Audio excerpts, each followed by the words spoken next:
Magpie Mischief. Our grandfather grows gigantic vegetables. Sometimes he wins prizes for them at the show.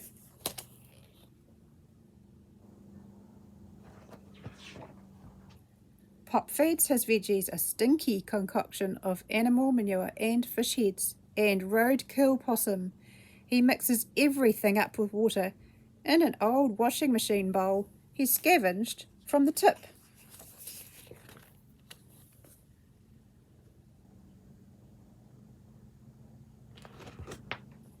"Why don't you grow some flowers?" I asked. Pop was sitting in his cracked leather armchair under the Peka tree. "You can't eat those, Dino," he said. "I'm not wasting my good stink bowl on flowers." He wiped the sweat off his face with an old hanky.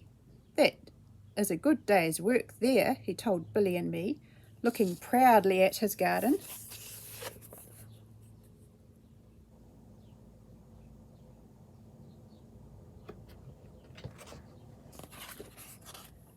Then Pop reached up, pulled on a string that was dangling into the water tank, and acted surprised to find a bottle of beer tied on the other end.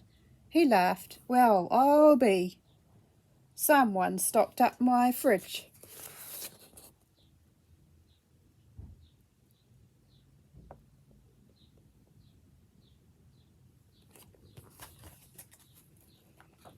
Pop's garden was doing well this summer. Then his friend, the vet, gave him a pet magpie, and everything turned to custard. "I'll call her Pie. She can help me in the garden," Pop said. "She can clean up the woodlice and the looper caterpillars and thrips and mealybugs. She'll be just the ticket." I thought Pop would build the magpie a cage, but he said, "No way, Dino. I'll just clip the feathers on one wing and she will have the run of the garden. Big birds aren't meant to be caged, not even imports from Australia."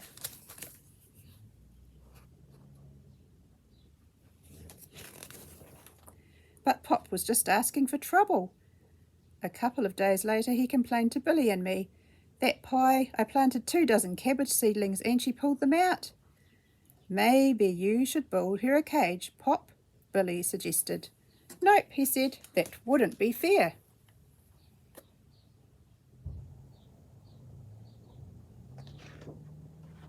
One cool day, Pie undid the knot in the string attached to the bottle in Pop's fridge. Pop's false teeth chattered as he stripped down to his big white underpants and jumped in the tank of rainwater to get his bottle of beer. "So what about the cage?" I asked him. But he wouldn't lock Pie up.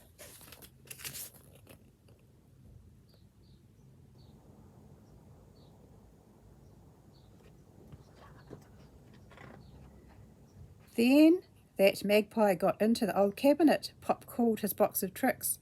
She scattered the pantyhose tomato ties against the silver beet. She wound the huge ball of string around the Peka tree and shredded his new seed catalogue. She pulled the stuffing out of the old armchair, but that was not all.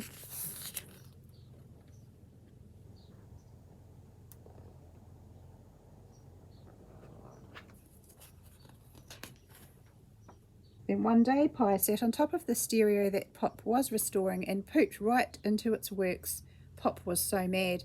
He took everything apart to clean out the mess.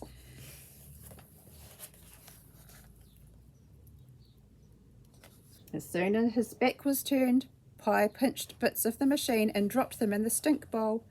"That blinkin' magpie is nothing but a vandal," he roared as he jumped into his car. "I'm taking myself off for some peace and quiet."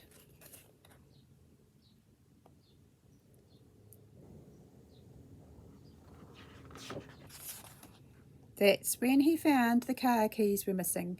Billy said Pie had them in her beak when she was sitting on the edge of the stink bowl. Pop exploded. "That blankety-blank magpie vandal, thieving waste of feathers, hatched from a blankety-blank bad egg." Then he stomped off to catch a bus to town.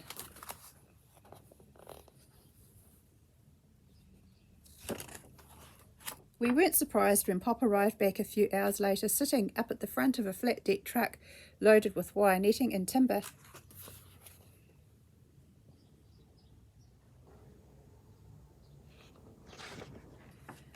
Late that night we heard Pop hammering and sawing. Mum yelled at him, "For goodness sake, Pop, stop that racket. Dino and Billy have got school tomorrow."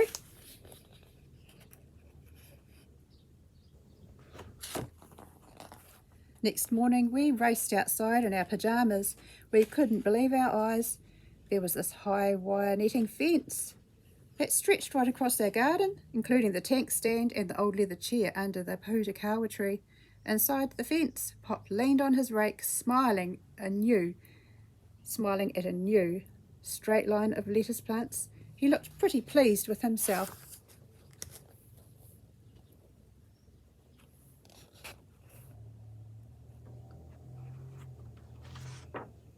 "I built myself a cage," he told us, "and I'm not sharing it with that blinking magpie."